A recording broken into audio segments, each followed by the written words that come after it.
Marta Andreasen. Thank you. Mrs. Andreasen. Thank you, Chair. And thank you also to the Rapporteur, who has done a big effort to only adjust it by inflation. But I have to say that inflation adjustment in times of crisis, Derek, is not acceptable.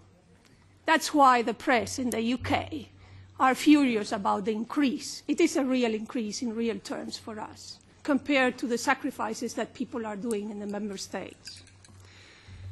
The EP budget is essentially administrative, and you need to understand that the cost per MEP has grown to over 2.2 billion euros. That's a huge cost.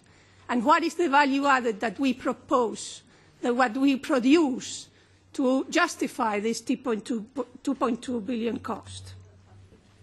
Why do we need an increase to refurbish buildings? You know, we have an amount every year to refurbish buildings. Why do we need to increase it?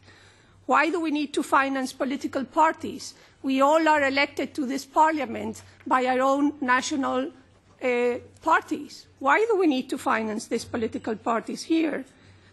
Why do we need a democracy directorate? Why do we need a increased communications? The campaigns are run by the national parties. We don't need this investment. Not to forget about the Strasbourg seat, which most of us voted should be suppressed, and nobody has discussed about here.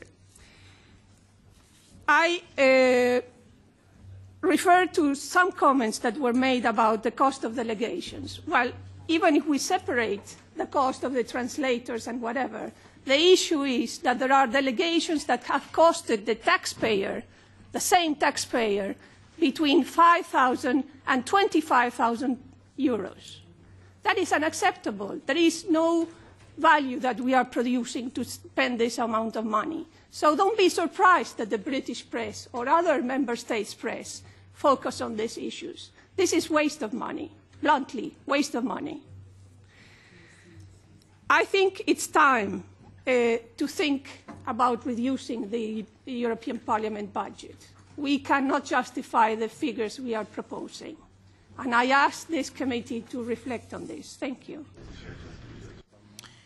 Merci.